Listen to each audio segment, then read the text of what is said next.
감사합니다.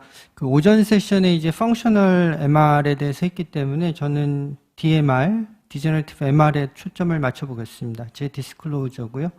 선생님께서 너무나 잘 아시는 것처럼 MR은 이제 프라이머리, 세컨더리 혹은 디제너레티브 펑셔널 나눌 수 있습니다. 프라이머리는 스트럭처럴 앱노멜러티에서 시작되는 거고요. 2020년 미국 가이드라인은 이 크로닉 프라이머리 MR에 대해서 티어 프로시저를 클래스 2A로 권고하고 있습니다. 증거 수준은 뭐 아주 높지는 않습니다. 근데 단서 조건이 많습니다. 그래서 수술 리스크가 높거나 못하거나 그리고 어나토믹하게 이 티어 프로시저를 페이버러블하고 환자가 그래도 1년 이상은 자녀 수명이 예측될 때 권고를 하고 있습니다. 2017년 가이드라인하고 비교를 해보면 터미놀로지가 바뀌었습니다. 2017년에는 TMVR이라는 표현을 했는데, 마이트럴 밸브에 대한 인터벤션이 많이 나오다 보니까, 아직까지 이제 다른 건 증거가 없기 때문에, 이제 티어라고 콕 집어서 얘기를 하고 있고요. 2B에서 2A로, 격상이 됐고요. 프로히비티브 서지컬 리스크만을 언급을 했었는데, 2020년에서는 이제 하이까지, 좀 인디케이션이 좀 넓어졌습니다. 유럽 가이드라인도 대동소이합니다만, 다만 이제 클래스 2A가 아니라 클래스 2B로 권고를 하고 있습니다. 그래서 권고 수준이 좀 낮습니다. 그럼 이제 우리 티어를 결정을 할 때 결국 리스크를 따져봐야 되는데 하이 리스크 어떻게 결정을 하느냐? very high 혹은 이제 prohibitive surgical risk는 STS 리플레이스먼트 캘큘레이터로 8%, 리페어일 경우는 6% 이상을 잡고요. 그러나 최근에는 이제 frailty, 환자가 이제 얼마만큼 이제 허약한가를 보고, major organ system compromise를 보고, 이게 2개냐, 3개냐, 그 다음에 이제 procedure specific impediment, 그러니까 어떤 수술이나 이런 수술을 시행을 할 때, 아우터의 칼시피케이션이 심하다, 체스트에 말포메이션이 있다, 이런 조건들을 다 고려를 해서 결정을 할 것을 권고를 하고 있습니다. 그다음에 또 티어가 이제 아나토믹 혹은 이제 환자 조건을 봐야 되는데요. 환자가 오래 못 산다거나 마이트럴 리거지션이 심하지 않다. 이건 너무나 상식적으로 할 필요가 없을 거고요. 그다음에 이제 티어를 한 다음에 MS가 더 심해질 건지 여러 개가 있습니다만 현실적으로 이제 마이트럴 밸브 에어리어가 크냐 작냐 요거를 좀 따져봐야 될 것 같고요. 그다음에 하고 났는데도 MR 리덕션이 불충분할 거다. 퍼포레이션이 있다든지 액티브 엔도카다이티스가 있다든지 이런 것들이 있을 때는 이제 적절하지 않다라고 권고를 하고 있습니다. 이제 이 디바이스를 좀 살펴보게 되면 크게 두 부분으로 나눠져 있습니다. 우리나라 전 세계적으로는 이제 에보트의 마이트라 클립, 에드워드의 파스칼 시스템 두 개가 이제 FDA 공인을 받았습니다만 우리나라에서는 아직까지 이제 마이트라 클립만 이제 어베일러블 하고요. 이 마이트라 클립은 스티어블 가이드 카세터 그리고 클립 딜리버리 시스템 이렇게 두 부분으로 나뉘어져 있습니다. 그래서 먼저 이 쉬스가 들어가고 나면 여기 이제 클립 딜리버리 시스템만 따로 보여드린 건데요. 여기 이제 이 쉬스 안으로 이제 들어가게 됩니다. 기구가 좀 길고 무겁기 때문에 이제 이런 스테빌라이저가 따로 있어서 이걸 지탱을 하게 됩니다. 노브가 이제 이 조절하는 너브가 3개가 있는데요. 이 스티어블 쉬스를 조절하는 너브가 하나, 플러스 마이너스가 있고, 플러스는 이쪽으로, 마이너스 이제 펴지게 되고요. 그 다음에 이 클립 딜리버리 시스템을 조절하는 너브가 2개가 있습니다. AP하고 메디알 라테랄 너브인데 이 메디알 라테랄 너브를 가장 많이 사용을 합니다. 그다음에 이 DC 핸들을 360도 이렇게 돌릴 수 있게 되어 있고요. 이 클립만 따로 떼서 본 건데 클립 암하고 그리퍼 요 사이에 이제 리플렛이 물리게 되는 거고요. 이제 디태치를 하게 되면 이런 모양으로 마이트럴 밸브에 남게 됩니다. 현재 사용하는 마이트럴 클립은 이제 제너레이션 4, 젠 4라고도 하는데요. 처음 거보다는 많이 이제 발전이 됐습니다. 특히 이제 4가지 사이즈가 어베일러블한데 NT, NTW, XT, XTW. 그래서 X가 붙은 건 길이가 더 길어져서 N은 9mm인데 비해서 X는 12mm이고요. W 이제 와이드 해서 50%가 더 넓습니다. 폭이. 그래서 4mm에서 6mm로 확장되어 있습니다. 이제 4가지 이제 사이즈의 를 가지고 적절한 디바이스를 결정하게 됩니다. 실제 이제 프로시저 하는 거는 케이스를 한번 보시면서 생각을 해보면 될 것 같습니다. 80세 여자였고요. 149에 51.2kg, 뭐 몸집이 좀 작으셨고요. 원래 이제 포스티어 마이트럴 밸브 리플렛이 프롤랩스로 모델이 된 말, 그래서 메디컬 트리트먼트 하고 있었는데 이제 그래도 잘 지내시다가 이제 2021년부터는 하트 페일러로 리커런트하게 입원을 하셨습니다. 리날 펑션이 안 좋으셨고요. 뭐 노악을 포함한 메디컬 트리트먼트를 받고 계셨습니다. 시리얼 체스트 엑스레이를 보시면 2014년부터 점점 이제 하트가 커지고 뭐 이제 달려 있는 걸로 봐서는 결국 이제 입원을 하신 것을 알 수가 있고요. AFib이셨고 TTE를 하면 뭐 제가 사실 에코를 잘 못 봅니다만 그래도 뭐 문외한이 보기에도 포스티어 리플렛이 플레이하고 뭐 제법 MRZ가 많이 관찰되는 것을 알 수가 있습니다. 서지컬 리스크는 비교적 높은 편이었고요. 이렇게 뭐 진단은 하는 데 있어서는 이제 TE가 또 필수적이죠. 우리 뭐 김경우 선생님 계시니까 제가 공잡해서 문자 쓰는 거하고 비슷하긴 합니다만 어찌됐든 뭐 역시 TE에서는 더더욱 이제 좋은 영상을 제공을 합니다. 그래서 포스티어 리플렛 플레이를 하고 뭐 제트 플로우는 이센트릭하게 시비어 MR이다. 그래서 시베리티라는 에 대해서 평가를 할 수가 있고요. 그다음에 이제 또 TE로 로케이션을 정확히 파악을 할 수 있는데 센트럴 포션에서 주로 셉니다만 약간 메디알 부분까지 우리 이제 A3, P3라고 하는데 그래서 그 중간 부분까지 비교적 이제 제트 플로우가 이거 잘 안 돌아가네요. 제트 플로우가 좀 있는 것을 관찰할 수가 있습니다. 그래서 메인입 P2 그렇지만 P3에서도 좀 관찰이 됩니다. 3D가 또 유용한데요. 역시 포스티어 리플렛이 플레이란 것을 알 수가 있고 그 MV 에러를 재는 게 또 도움이 되는데 비교적 크다. 그래서 우리가 프로시저 하는데 큰 어려움은 없겠다라는 것을 알 수가 있습니다. 이렇게 이제 진단, 그 다음에 시베리티, 로케이션 파악한 다음에는 피저블 하냐를 봐야 되겠죠. 그래서 프라이머리 디저너티브 MR이다 그러면 제일 중요한 건 결국 플레일 위드스하고 플레일 갭입니다. 그래서 플레일 위드스는 이제 1.74고 플레일 갭은 0.74인데 뭐 이게 그 제너레이션 4가 들어오면서 디바이스 사이즈가 많아졌기 때문에 위드스에 대해서는 비교적 좀 극복이 많이 되는 것 같습니다. 필요한 경우는 뭐 코스트 문제가 있긴 합니다만 2개를 넣을 수도 있고요. 그다음에 포스티어 리플렛이 짧으면 굉장히 시술하기가 어렵습니다. 뭐 잡기가 어려울 테니까요. 그래서 되게 1cm 이상 되면 좀 수월하다라고 되어 있는데 이 환자는 이제 1.28이었습니다. 그래서 요약을 하면 환자는 시비어 에센트릭 디저너티브 MR이 있고요.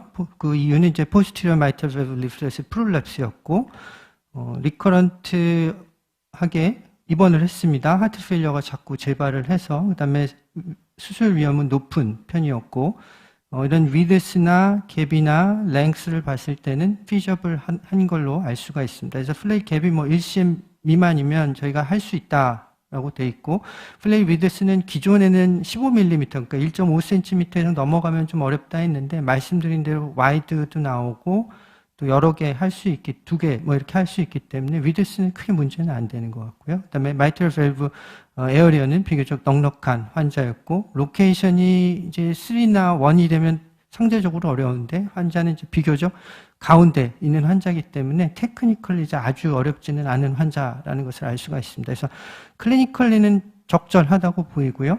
제 개인적으로는 뭐 요 정도 비기너를 이든지 막 벗어났든지 했을 거고 환자의 컴플렉시티도 역시 뭐 비교적 쉬운 경우 아니면 일부 항목에 있어서는 약간 요 사이 언저리 포함이 될 것으로 생각이 됩니다. 그래서 요약하면 프라이머리 마이트럴 MR이 있고 리스크는 OP 리스크는 높고 아나토미컬리는 좀 피저블한 그래서 티어를 하는 게 적절하다고 생각이 됐고요.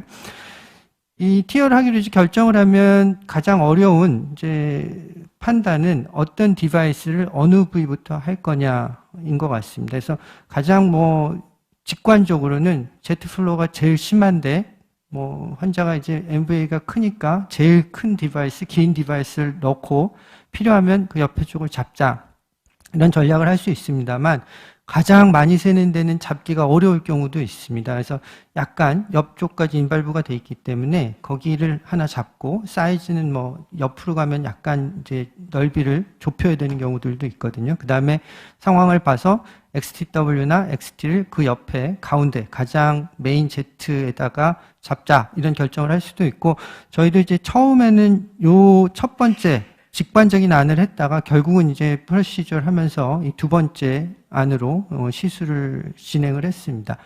시술을 하면 이제 첫 단계 가장 어려운 혹은 이제 중요한 스텝은 septal 펑처입니다. 그래서 일반적으로는 포스티리어 그리고 미드에서 수피리어를 권고를 합니다. 그 다음에 메디알 사이트면 좀 더 높은 쪽, 라테랄이면 좀 더 낮은 쪽을 권고를 하고 있고요. 특히 프라이머리 MR이라면 4.5에서 5.0 애뉴러스에서, 세컨더리 MR은 그거보다 이제 좀 낮은 높이를 펑처를 권고를 하고 있습니다. 아까도 나왔었는데요. 뭐 결국 그 바이케이발 뷰에서 수피리어하고 인피리어를 판단을 하고, 그 다음에 쇼덱시에서 엔티리어, 포스티어를 판단을 하고, 그 다음에 이제 4체인버에 비해서 길이를 잽니다. 경우에 따라서 이제 각도를 바꿔서 다시 하기도 하는데 4.1, 4.46이어서 사실 요거보다 조금 더 높으면 좋기는 합니다만, 뭐 환자가 몸이 작거나 하면 아무리 저희가 이거보다 더 높은 펑처 하이트를 원한다 하더라도 이 원하는 펑처 하이트를 얻지 못하는 경우도 있습니다. 그다음에 또 하나 중요한 건 3D에서 똑같은 높이라 하더라도 엔티리어 펑처가 되느냐 포스티어 펑처가 되느냐에 따라 시술이 굉장히 달라집니다. 그래서 엔티리어 펑처가 되면 이 경우에 따라서는 아orta 쪽으로 가서 아orta 허그 현상이 발생할 수도 있고, 아니면 너무 이제 포스티어 쪽으로 치우쳐져서 이 트라젝토리가 포스티어 쪽으로 들어갈 수도 있고요. 반면에 이제 3시 방향에서 들어오면 이렇게 이 애뉴러스하고 직각을 이루면서 들어가기 때문에 훨씬 이제 시술이 편해지는 경우가 많습니다. 그래서 똑같은 펑처 하이트를 할지라도 이 3D에서 어느 쪽으로 들어오는지를 또 꼭 확인을 해야 되고요. 이 환자도 이제 펑처를 하면서 아까 그렇게 잘 이미징 선생님들이 잘 메저링 해주신 거에 따라서 펑처를 했습니다. 뭐 저희는 이제 SL 쉬스에다가 브루켄, 브루니들 뭐 아주 고전적인 방식을 하고요. 만약에 septal 펑처가 이제 잘 안 되는 경우들이 있는데 그럴 때는 이제 보비를 일렉트로 코터리제이션 사용해서 뚫기도 합니다. 그다음에 각도를 또 바꾸기도 하고, 이 환자도 사실 원하는 만큼 4.5 이상은 나오지 않았는데 뭐 여기가 제일 맥시멈 하이트를 얻을 수 있는 위치였기 때문에 그대로 펑처를 진행을 했습니다. 펑처를 진행을 한 다음에는 이제 저희는 이제 사파리 와이어를 보통 넣어놓고 하고요. 그래야 서포트도 되고 주위에 이제 인저리를 주지 않기 때문에. 그다음에 RA까지 갈 때는 마이너스 너브를 써서 이 슈티어블 슈스를 펼쳐서 가고, RA에선 다시 뉴트럴 포지션으로 숙여서 이제 와이어를 따라 들어가게 되고요. 그 후에 이제 다일레이터하고 가이드 와이어를 제거를 하게 됩니다. 항상 이제 슈스가 LA에 2에서 3mm 정도, 아니죠, 2에서 3cm 정도 남아있게 항상 유지를 해야 되고요. 그 다음에 이제 클립이 이제 들어가게 됩니다. 들어가게 되면은 여기 이제 항상 LA에 데미지를 안 주도록 노력을 해야 되고, 이제 스트레들 포지션이라고 하죠. 요 마커, 큰 거 하나에 이 슈스 끝에 딱 두 마커 사이에 위치하도록 해야지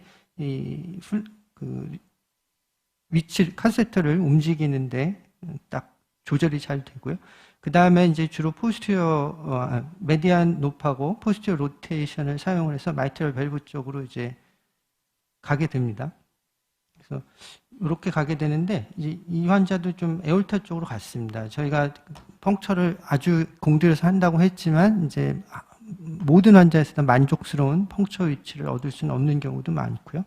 일단 마이트럴 밸브 근처에 가게 되면 그 다음에 이제 트라젝토리하고 퍼펜디큘러리티를 보게 됩니다. 그래서 트라젝토리라는 거는 이제 이게 잘 들어간지, 메디알 혹은 라테랄로 치우지 않고 L다이브가 치우치지 않고 잘 에이펙스로 가는지, 그 다음에 LVOT 뷰에서는 엔티리어 포스티어 트라젝토리도 봐야 되고, 트라젝토리가 괜찮다라고 판단이 되면 그 다음에 이제 퍼펜디큘러리티를 봐서 이 클립이 커미셔에 대해서 직각, 뭐 경우에 따라서는 약간 틀어서 하기도 합니다만 일반적으로 이제 12시, 6시에 하는 것을 이제 권고를 하고요.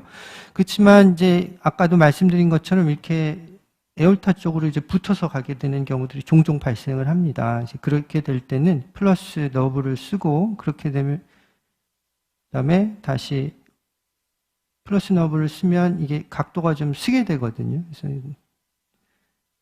대신에 그 부수적으로 뭐 엔티어 로테이션하고 라테랄 메디알 무브먼트를 좀 해야 되고 이렇게 하고 나면 이게 아까보다 이제 훨씬 에올타 대비 이렇게 더 서서 거리가 좀 있게 된 것을 알 수가 있습니다.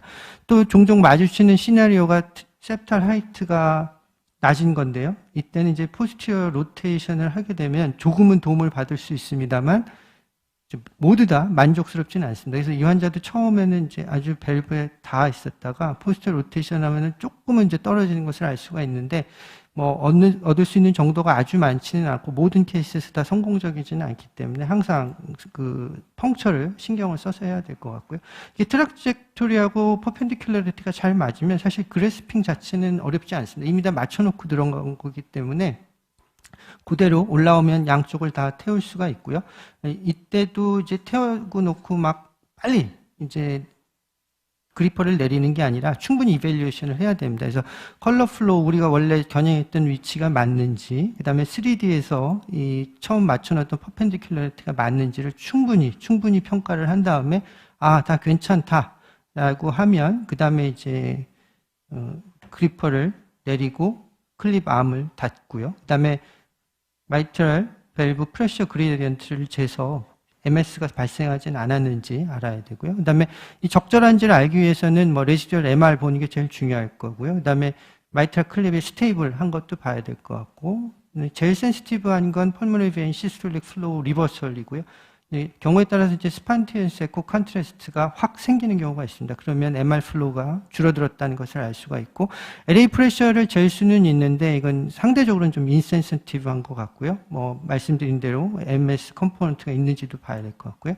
이 환자 이제 클립을 2개를 넣었는데 넣고 나서 보시면 비교적 2개가 나란히 잘 붙었고 스테이블한 것을 알 수가 있고요. 마이트럴 리거지테이션은 뭐 굉장히 많이 줄어들었습니다. 마일드 이하로 뭐 미니멀 혹은 트리비얼 정도만 남은 것을 알 수가 있습니다. 플로로에서도 항상 이게 스테이블한지 안 왔다 갔다 하는지 평행하게 잘 들어갔는지 확인을 해야 됩니다. 뭐 펄모너리 베너스 플로우 리버설 없어지는 것을 확인을 했고, LA 프레셔는 안 떨어진 경우도 있습니다만 이 환자는 뭐 그 VAV가 되게 많이 떨어진 것을 알 수가 있습니다.